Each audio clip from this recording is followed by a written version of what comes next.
Hello good morning बच्चों। Class 11th में आपका तीसरा चैप्टर चल रहा था। फर्स्ट पेपर में चैप्टर 3 था एटॉमिक स्ट्रक्चर यानी कि परमाणु संरचना प्रारंभिक। परमाणु संरचना प्रारंभिक, जिसमें आपको कल हमने द्रव्यमान संख्या, परमाणु क्रमांक उसके बारे में बताया था। उसका एक सवाल बताया। अगर ना समझ में आए एक और एग्जाम्पल आप बता देते हैं, फिर आगे पढ़ाते हैं। मान लो टीवी लैब 82-216 में न्यूट्रॉन, प्रोटॉन, इलेक्ट्रॉन ज्ञात कीजिए। एक सवाल बताया था, देखो यहाँ ध्यान से। मैं मालूम है जो ऊपर होता है वो परमाणु भार होता है यानी द्रव्यमान संख्या, जिसको ए से करते हैं 216। जो नीचे होता है वो परमाणु क्रमांक जेड होता है, वो 82। ठीक है, जब जेड 82 तो पी 82 एक आंसर प्रोटॉन, पी 82 दो आंसर, प्रोटॉन 82, इलेक्ट्रॉन 82 और जेड 82 मिले गया। पी और ई मिल गया, बचा न्यूट्रॉन। जब भी न्यूट्रॉन निकालते तो ए बराबर पी प्लस एन लगाते हैं। ए हमें पता है 216, पी पता है 82 प्लस एन। 16 से 6 से 2 गए 4, 11 से 8 गए 3, 134 न्यूट्रॉन हो गए। न्यूट्रॉनों की संख्या कितनी आ गई? 134। और आप लोग लगाएंगे, सवाल ना आए परेशान ना हो। जिस दिन चैप्टर पूरा तीसरा फिनिश हो जाएगा, एक साइड से पूरे सवाल हम आपको लगवाएंगे। ठीक, उसके आगे कल के आगे हमने सवाल बता दिया, जिसके आगे ना समझ में बताओ। नेक्स्ट हेडिंग आपको डालना है समस्थानिक। समस्थानिक डालोगे हेडिंग, उसी के आगे समस्थानिक लिखिए। समस्थानिक में समान परमाणु क्रमांक, समान परमाणु क्रमांक परंतु भिन्न भिन्न परमाणु भार के, परंतु भिन्न भिन्न द्रव्यमानों के, परंतु भिन्न भिन्न द्रव्यमानों के परमाणुओं को समस्थानिक कहते हैं। परमाणुओं को समस्थानिक कहते हैं। समान परमाणु क्रमांक और भिन्न भिन्न परमाणु द्रव्यमान के परमाणुओं को समस्थानिक कहते हैं। समस्थानिक कहते हैं। समस्थानिक कहते हैं। जैसे देखो, जिनके परमाणु क्रमांक समान हो और परमाणु भार भिन्न भिन्न हो। जैसे परमाणु क्रमांक समान 1H1, 1H2, 1H3 etc। मतलब 1H1 को हाइड्रोजन पढ़ते हैं नाम, 1H2 को ड्यूटीरियम पढ़ते हैं ड्यूटीरियम, 1H3 को टाइटेनियम पढ़ते हैं टाइटेनियम, इनका नाम समस्थानिक। जिनके परमाणु क्रमांक अभी बताया नीचे होते परमाणु क्रमांक, बाहर ऊपर देखो सब चेंज है 1 2 3, नीचे परमाणु क्रमांक सेम है। इन्हीं को हम लोग समस्थानिक कहते हैं। क्या कहते हैं? समस्थानिक। नेक्स्ट हेडिंग कर लो समभारिक। समभारिक, समभारिक लिखिए। इसी में इसकी परिभाषा सम माने समान, भारिक माने भार, समस्थानिक। सम माने समान, स्थान माने उनके नीचे के स्थान, बस। तो लिखो समान परमाणु भार, समान परमाणु भार तथा भिन्न भिन्न परमाणु क्रमांक के समान परमाणु भार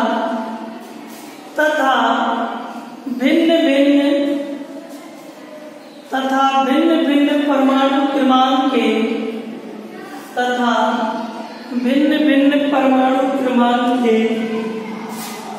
परमाणुओं को समभारित कहते हैं। परमाणुओं को समभारित कहते हैं। समभारित कहते हैं। जैसे देख लो, ये उदाहरण हो गया 1h3 2h3 etc। और जैसे Si silicon 1430 phosphorus 1530 S sulphur 1630, ये भी ETCC नाते जिनके परमाणु भार ऊपर के समान होते हैं और परमाणु क्रमांक भिन्न भिन्न होते हैं, उन्हीं को हम लोग समभारित कहते हैं। समभारित कहते हैं। नेक्स्ट हेडिंग है समन्यूट्रॉनिक। समन्यूट्रॉनिक। नेक्स्ट हेडिंग है समन्यूट्रॉनिक। समन्यूट्रॉनिक। समन्यूट्रॉनिक। देखिए भिन्न भिन्न तत्वों के, लिखो, भिन्न तत्वों के वे परमाणु, भिन्न तत्वों के वे परमाणु जिनमें न्यूट्रॉनों की संख्या समान होती है। भिन्न तत्वों के वे परमाणु जिनमें न्यूट्रॉनों की संख्या समान होती है।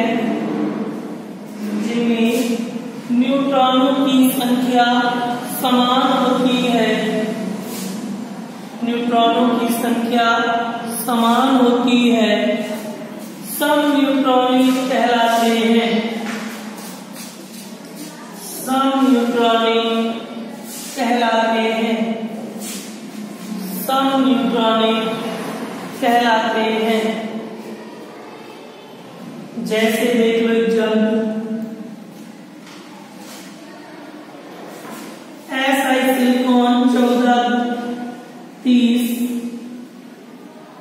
P phosphorus 1531 S sulphur 1632 etc। कहने का मतलब है कि इनमें इसका परमाणु क्रमांक Z कितना है। जब Z 14 है तो P और E 14। जब Z 14 है, P 14 है, E 14 है, तो हमें न्यूट्रॉन निकालने में क्या दिक्कत है। A कितना दिया है 30, न्यूट्रॉन हमसे पूछा गया है। फार्मूला होता है A बराबर P प्लस N। A 30 दिया है, P जब Z 14 तो P 14 प्लस N, 30 माइनस 14 बराबर N, तो न्यूट्रॉनों की संख्या कितनी आ गई 16। लेकिन उसने कहा क्या, भिन्न तत्वों के वे परमाणु जिनमें न्यूट्रॉनों की संख्या समान होती सभी में।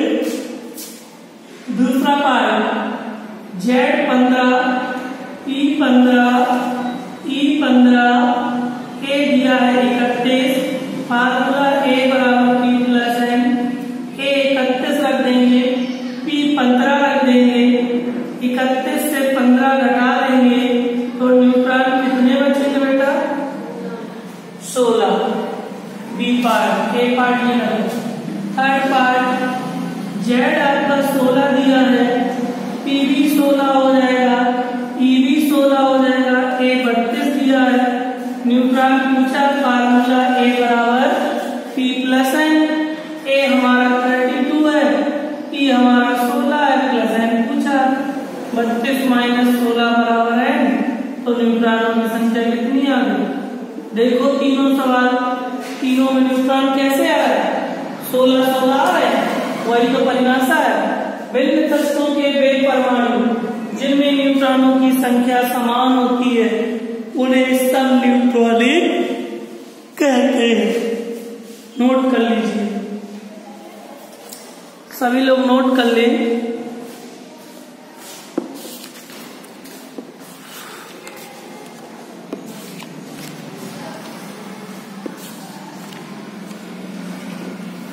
नोट हो गया हो तो अगली हेडिंग डालो, थॉमसन का परमाणु मॉडल। नोट हो गया हो तो लिखना है थॉमसन का परमाणु मॉडल। इसे प्रथम मॉडल भी कहते हैं, तरबूज मॉडल किसे कहते हैं? थॉमसन का परमाणु मॉडल, परमाणु मॉडल कोष्टक में प्रथम परमाणु मॉडल, प्रथम परमाणु मॉडल, इसी को तरबूज मॉडल भी नाम दिया गया है। थॉमसन का परमाणु मॉडल इसी को कहते हैं प्रथम परमाणु मॉडल, प्रथम परमाणु मॉडल, इसी को तरबूज मॉडल भी कहते हैं। ठीक है, लिखिए थॉमसन का परमाणु मॉडल हेडिंग डालो, लिखिएगा वैज्ञानिक जे.जे. थॉमसन ने, वैज्ञानिक जे.जे. थॉमसन ने सन 1904 ईस्वी में, वैज्ञानिक जे.जे. थॉमसन ने सन 1904 ईस्वी में प्रथम परमाणु मॉडल प्रस्तुत किया, प्रथम परमाणु मॉडल प्रस्तुत किया, प्रथम परमाणु मॉडल प्रस्तुत किया। आगे लिखेंगे थॉमसन के प्रथम मॉडल के अनुसार, थॉमसन के प्रथम परमाणु मॉडल के अनुसार, अब लिखेंगे परिभाषा, थॉमसन के प्रथम परमाणु मॉडल के अनुसार, लिखिए परमाणु अति सूक्ष्म गोलाकार, परमाणु अति सूक्ष्म गोलाकार विद्युत उदासीन कण होता है, परमाणु अति सूक्ष्म गोलाकार विद्युत उदासीन कण होता है,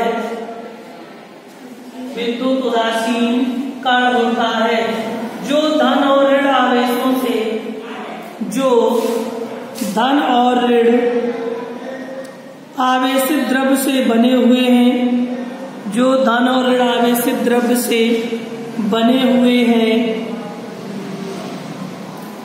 धन आवेशित द्रव्य परमाणु में, धन आवेशित द्रव्य परमाणु में एक समान रूप में फैला हुआ है, धन आवेशित परमाणु द्रव्य में एक समान रूप में फैला हुआ है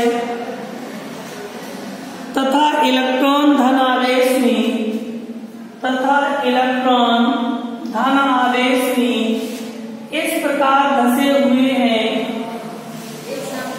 एक समान फैले हुए हैं तथा इलेक्ट्रॉन धन आवेश द्रव में इस प्रकार धसे हुए हैं जैसे तरबूज में बीज धसे रहते हैं, जैसे तरबूज में इस प्रकार इलेक्ट्रॉन धसे रहते हैं, जैसे तरबूज में बीज धसे रहते हैं, जैसे तरबूज में बीज धसे रहते हैं, जैसे तरबूज में बीज धसे रहते हैं। थॉमसन के इस मॉडल को, थॉमसन के इस मॉडल को तरबूज मॉडल भी कहते हैं, थॉमसन के इस मॉडल को तरबूज मॉडल भी कहते हैं, तरबूज मॉडल भी कहते हैं। ऐसे देखो इस प्रकार बीज धसे रहते हैं।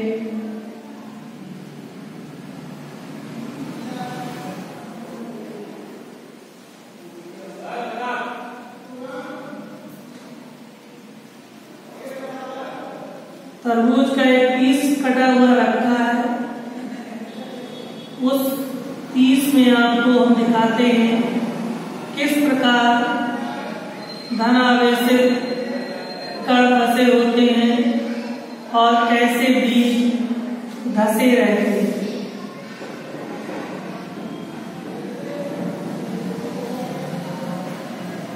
ये आपके बीच बीच में तरबूज में क्या फंसे हुए हैं दिख रहे हैं,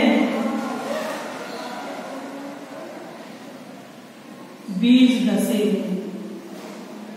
इलेक्ट्रॉन्स। इस प्रकार इलेक्ट्रॉन्स धसे हुए हैं जैसे तरबूज में बीज, मतलब इलेक्ट्रॉन धसे हैं जैसे तरबूज में बीज की तरह। और पॉजिटिव चार्ज धनावेशित कण होता है और उसमें ऐसे इलेक्ट्रॉन फंसे होते हैं जैसे तरबूज में बीज फंसे होते हैं। इसे तरबूज मॉडल भी कहते हैं, इसे तरबूज मॉडल भी कहते हैं। नोट कर, इसे तरबूज मॉडल भी कहते हैं।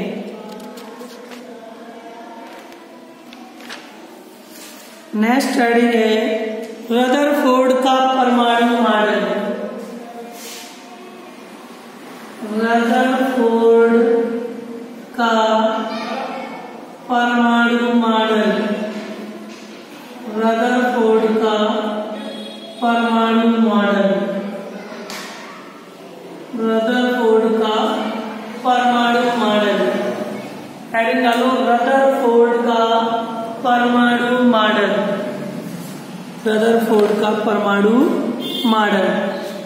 लिखिए इंग्लिश वैज्ञानिक रदरफोर्ड ने, इंग्लिश वैज्ञानिक रदरफोर्ड ने अल्फा कणों के प्रकीर्णन प्रयोग से, अल्फा कणों के प्रकीर्णन प्रयोग से प्राप्त जानकारी के आधार पर, अल्फा कणों के प्रयोग से प्राप्त जानकारी के आधार पर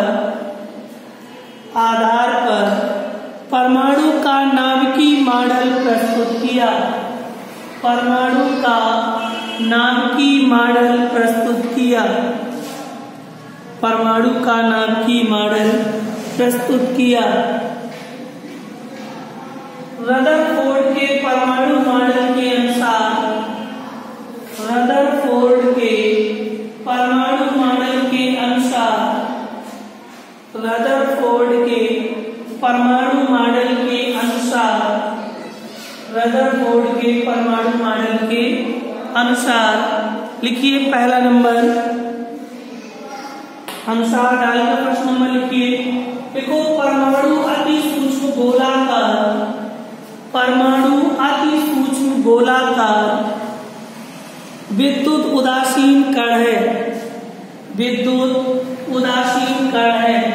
परमाणु अति सूक्ष्म विद्युत उदासीन गोलाकार विद्युत उदासीन कण है जो दो भागों में निर्मित है, जो दो भागों में निर्मित है।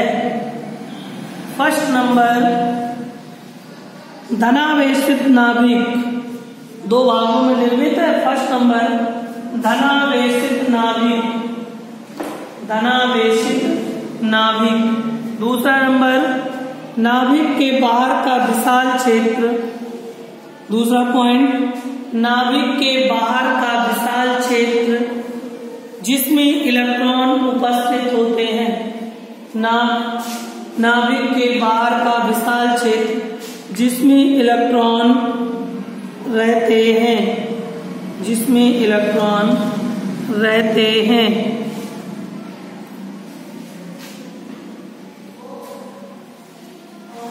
तीसरा पॉइंट लिखो, परमाणु के नाभिक की त्रिज्या लगभग, परमाणु के नाभिक की त्रिज्या लगभग 10⁻⁻13 से 10⁻⁻12 सेंटीमीटर।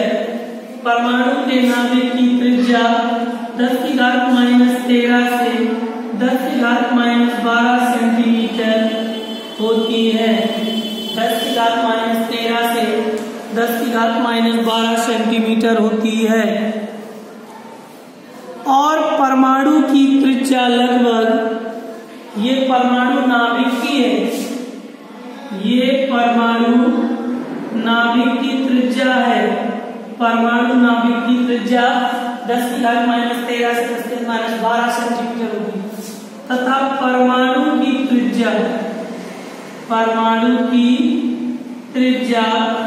10⁻8 सेंटीमीटर होती है। परमाणु की त्रिज्या 10⁻8 सेंटीमीटर होती है। एक पॉइंट और लिख लो, चौथा एंड लास्ट। इलेक्ट्रॉनों पर धनावेशित नाभिक, इलेक्ट्रॉनों पर धनावेशित नाभिक आकर्षण बल आरोपित करता है, आकर्षण बल आरोपित करता है, आकर्षण बल आरोपित करता है। ठीक है, इस तरह से आपका ये वीडियो कंप्लीट होता है, क्योंकि काफी बड़ा चैप्टर आज तो कंप्लीट होगा नहीं, आगे का आपको कल नेक्स्ट चैप्टर में बता देंगे। ठीक है, बड़ा वीडियो हो गया, इसको आप फेयर में लिखते चलिए।